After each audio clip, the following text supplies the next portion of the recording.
What's up, my wizards? It's Dev. SBMTG, we like magic, and today we're bringing that fire with the hottest budget deck in Standard. Here's $20 Mono Red Flames. And I'm back. What's up? First of all, lean in a little bit with me here. Don't tell anybody, but it turns out that low-key, the Flame of Keld is one of the best sagas that they printed in all of Dominaria, and everyone's just moved on from it. And I think that's a mistake, because it turns out this card is brutal. As a matter of fact, the card is so stupid that we can build an entire deck around it and play the playset, which it turns out we do want to do. I know the idea of getting multiple copies of Flame in your opening hand, a little scary. You'll end up having to discard one when you play the other, but it turns out I want to see the card as consistently and as early as possible in pretty much every single game, that for consistency's sake, I'll play all four here. And even if you do have to discard one when you play the other, it's not that big of a deal. Usually one discard Flame of Keld will put you way closer to winning a game. Usually all it takes is one anyway. Now in this deck, it is super easy to dump your hand as early as turn 3 or 4. So when you do play this on turn 4, that discard clause on the first lore counter really doesn't do anything. It might as well not be on the card. At which point, next turn, you'll end up drawing 2 cards off a Flame of Keld, plus your card for the turn, which is a righteous refill. And on the third turn it's in play, it gets really nasty, because not only will this let all of your burn spells do 2 extra damage apiece, but even creatures that get through for combat damage will do an extra couple of damage. So even if a guy gets through for 1 or 2 damage, it ends up doing a lot if they let it through.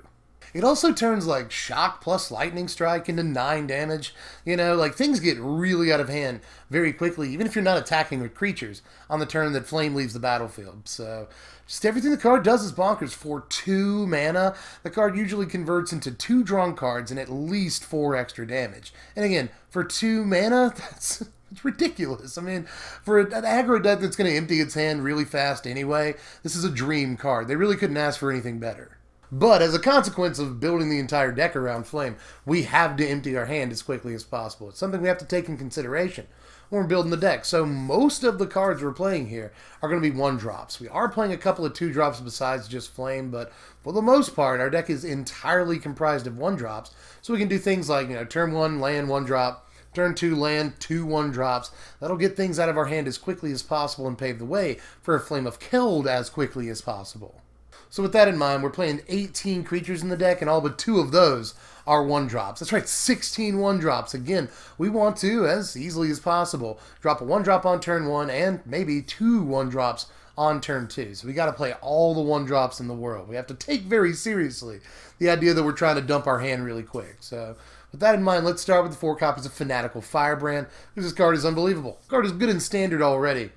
Once you do have a Flame of Keld out, should point this out, this can zap creatures for 3, or can zap players for 3, once Flame of Keld finally goes off and gets that 3rd lore counter. So that's good enough by itself. If you've had a Fanatical Firebrand on the board for a couple of turns that really can't do much of anything, it might be worth waiting until Flame of Keld goes off to actually sacrifice it, because getting 3 damage off of a Firebrand activation is that's just crazy. But I'm also going to play 4 Bomat Courier in the deck, because we should do that. I know it's not red or anything, so it doesn't deal extra damage off of your Flame of Keld, but it's still that important, absolutely, especially considering that it does still combine well with Flame of Keld. You play your Flame of Keld, you discard whatever card you might have in your hand. Very often it'll be 0, but sometimes on that same turn or the next turn when you draw all the cards off of Flame of Keld, you'll sacrifice your Bomat Courier. That way you can get 2, 3 extra cards if you have to discard a couple of cards in your hand when you first play Flame, or if you just want your second turn with Flame of Keld out to draw a full grip of cards, you can totally do that thanks to Bomat Courier. You drop a couple of cards off your Flame of Keld that second turn, you draw your card for the turn as well, and thanks to Bomat, you can draw another 2 cards at least a lot of the time on that same turn. Really refill your hand and get prepared for having to deal a buttload of damage the next turn to close the game out. But we're also going to play 4 copies of Soulscar Mage in the deck, and it is the most expensive card in the deck. It's cruising at like $265, $275 in that area right now. So I'm not going to ask you to play too many more expensive cards than this, but I really want you to play the full playset of this card, because we've got, including Flame of Keld, we've got 24 different things that trigger the prowess on Soulscar Mage. So that's pretty awesome right there. Plus a load of burn spells that this works super well with. So if you play no other 1-drop creatures in the deck that I'm suggesting to you, do play Soulscar Mage. It's one of the most important cards in the list. But to finish off the 1-drops, we're also going to play 4 copies of Get to Lava Runner in the deck. Now, I just said, with Flame of Keld, we've got 24 different non-creature spells in the deck. 20 of those are instants and sorceries to help get this going. Don't be too shy. If you absolutely have to drop a Lava Runner on turn 1, it is occasionally the right play. But very often this will come down turn 3 or turn 4 once we already have those instants and sorceries in the graveyard. And you can just go ahead and start swinging in. And to finish off the creatures, I'll play a couple of copies of Kari Zev in the deck, because if you're building a budget deck, she's only like 50 cents right now, and she's undeniably a really powerful creature in a straight-up aggro deck. I don't want to play too many creatures above 1-drop here. Again, I am that serious about dumping our hand as quickly as possible. We have to make Flame of Keld work, and yeah, it'll work if we have to discard a card or two. But I want to maximize its potential value, so I want to get all these cards out of our hand. I don't think we have all the room in the deck for 2- and 3-drop creatures. But again, if I'm on a budget, this is a great way to spend like 65 cents right now.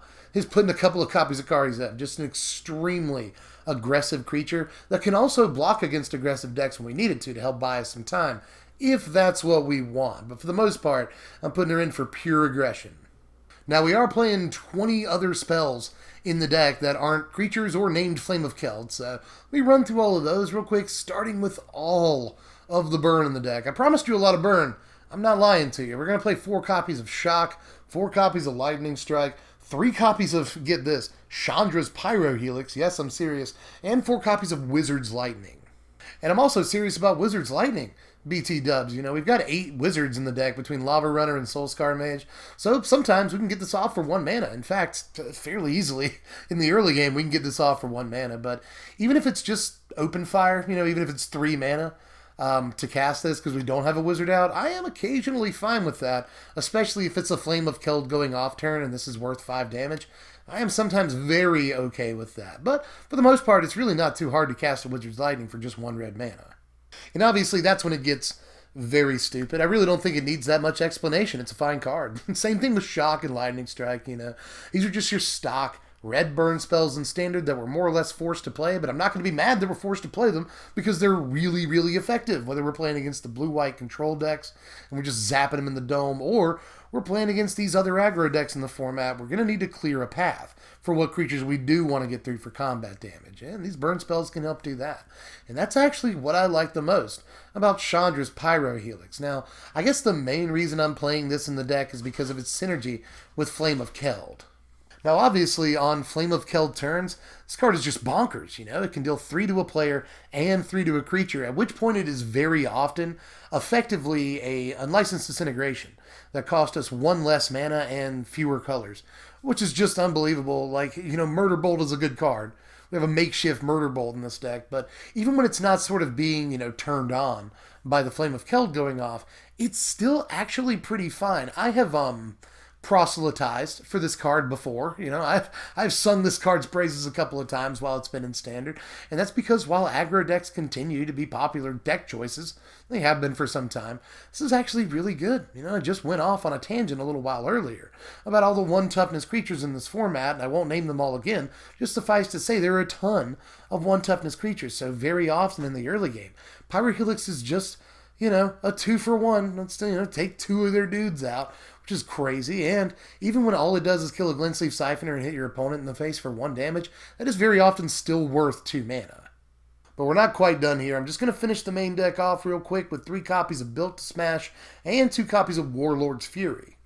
Now, at first, I was a little worried that this was too many copies of Built to Smash. I really don't want it to get stuck in our hand or anything. You know, I don't want to have to discard it to Flame of Keld because we didn't have a creature out. I mean, those are real concerns, but really, for the most part, I haven't had an issue with casting Giant Growth. You know, on it, just having 1 creature out is enough to be able to, you know, legally cast this if the creature's attacking. So I really haven't had too many problems with Built to Smash getting stuck in my hand, and it was something I was a little bit worried about. But the card is just so good. I really don't understand how Built to Smash never really caught on in this format, because it's just a red Giant Growth on attacking creatures. That's crazy. And if it happens to be a Bomat Courier, look at that. You get extra gravy. So I just don't see what people's issue is with this card. It's always treated me well. It's an amazing combat trick. It gets unblocked creatures in for a lot of damage, and it usually saves creatures in combat the opponent definitely thought they were going to kill. So Built to Smash is actually unbelievable, and it's only just the 1 mana. So I'll play a couple of copies of that, but as far as Warlord's Fury, this is a card that's catching on. This card caught on where I really wish Built to Smash would have caught on at some point, but still, a lot of people are sort of starting to understand that Warlord's Fury is a pretty good card. You know, it replaces itself in your hand. At the very least, it'll always cantrip for just the 1 mana. Occasionally, this is a one-sided Wrath for 1 mana. You know, it all depends on how your opponent blocked, you know. And very often it's not a one-sided Wrath, but sometimes it will be a 2-for-1 for just 1 mana if your opponent didn't do their combat math right, or if they're a little too overconfident or just didn't know they were supposed to play around Fury. This can just completely wreck your opponent and leave a bunch of creatures on your side of the battlefield that aren't supposed to be alive. So Warlord's Fury is actually way better than a lot of us ever thought it was. But here's our extremely complex and multifaceted mana base right here. We're playing 18 Mountains. So that's all we need to do, you know. I guess there's a case for going up a mountain or 2 here, but honestly, most of our deck is 1-drops. We function pretty well off just 2 mana. You know, sometimes you want a 3rd mana for that Wizard's Lightning when you don't have any wizards out, or you want 3 mana so you can, like, you know, 2-drop and 1-drop on turn 3. I mean, there's times where you want 3 mana, but for the most part, we function really comfortably on just 2, and most of our cards are 1-drops. So I wanted to see how low we could actually get the land count here, and 18 has been pretty comfortable. And here's our sideboard right here, and honestly, I thought about not even presenting a sideboard with this deck because I don't often side, you know, but there are definitely things that we want to play just in case we run into specific things. Chandra's Defeat, turns out that most of our burn that we're already playing can take out most of Mono Red Aggro's creatures that aren't named Hazoret. This also can't take out creatures named Hazoret, but it can kill Chandras, which are pretty good against us if they ever get to them. So I want to be able to take out Chandras and get a little bit of selection while we're at it. So Chandra's Defeat is in. We'll put that in there. You also see the Blazing Volley in there. I'm playing this instead of Magma Spray, which surprises even me. This was definitely Magma Spray at the beginning of this, but it turns out that Magma Spray is most effective against Scrapheap Scrounger right now. And, you know, sometimes they might get to bring back their Scrounger 1 time against us, but it's not that big of a deal, and Scrapheap Scrounger can't block anyway, so we're not really that worried about it. And the old finish off a Scarab God with a Magma Spray trick really isn't as relevant when not that many people are playing Scarab God right now. So I'm just not as into Magma Spray. I'd rather play a card like Volley that can kill, you know, sometimes 2 or even 3 creatures occasionally. You know, we don't have the money for a card like Goblin Chain Whirler in this deck. We'll talk a little bit about that later. We'll touch on it. But since we don't, I think Blazing Volley is actually a decent choice, especially considering it's only 1 mana. We've also got the 4 Fight with Fire, just in case we run into decks playing Lyra Dawnbringer, because that card just completely slaughters us. There's not a whole lot we can do about it, but Fight with Fire is a pretty good 10 or 15 cents way to take out a Dawnbringer right now. So don't get it twisted. It's not that we're ever thinking that we can hit that kicker cost. No, it's to kill Lyra Dawnbringer dead. You also see the Karizev's Expertise. This might be, end of the day, the single most powerful card in the entire sideboard. This card is unbelievable a lot of the time, especially in conjunction with the Flame of Keld when they're the only 2 cards left in your hand. You know, free Flame of Keld, where you don't have to discard anything, is pretty nice. But I've always been surprised that more people don't play Karizev's Expertise. It's just insanely swingy. You know, sometimes on turn 3, or turn 4 maybe, you know, you'll get their best creature to swing with, and you'll get to play a free Lightning Strike to take out their other best creature. And you just get in for tons of damage. So Karizev's Expertise sometimes I think could actually be in the main deck. The card is unbelievable. And we've got our secret weapon against control decks, Squee the Immortal. Squee is sometimes a pretty good metagame answer to all this White Exile people are playing. And, of course, you know, just regular Destroyer removal like Fatal Push and stuff. And Shock, whatever. This just shrugs it all off. It costs 3 mana a pop, but it is very much worth it against decks that play all the removal. And finally, just a couple of things you could play here if you had a couple of bucks, you know.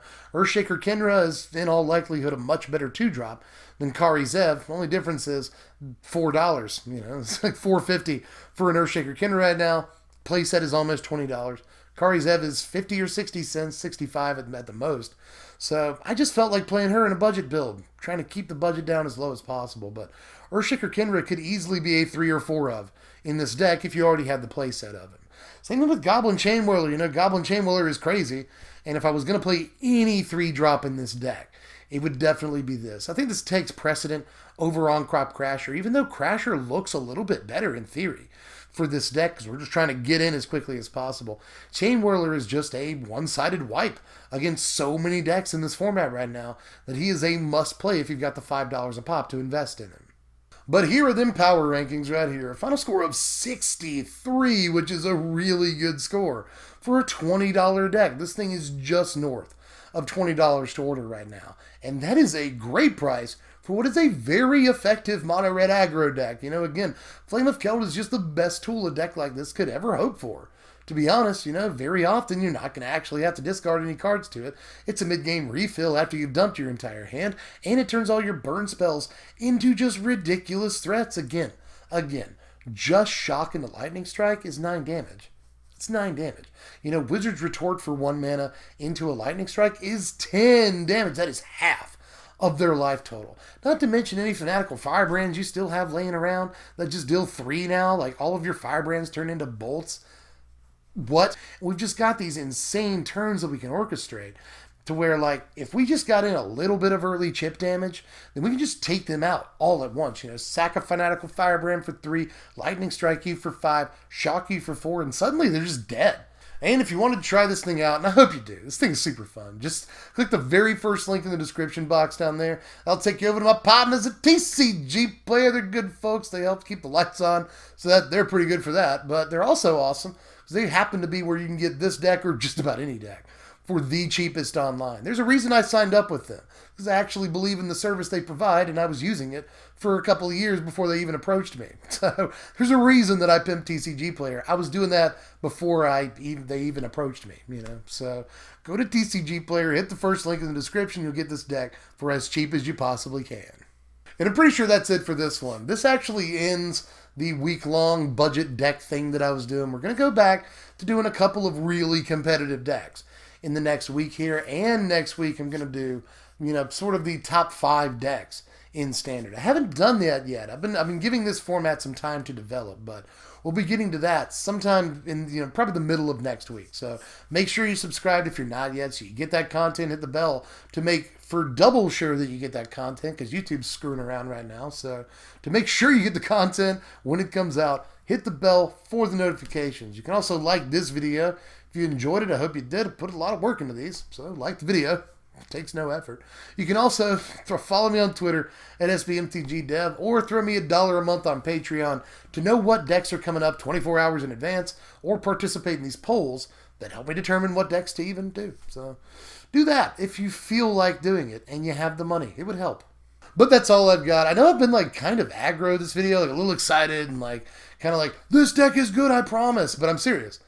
Deck is good. So there's a reason I've been so adamant this entire video. Give this deck a try. And with that, I'm pretty sure I'm tapped out. I'll catch you cats later. I'm Dev from The Place. Thanks for watching, my wizards. Spread love and be kind.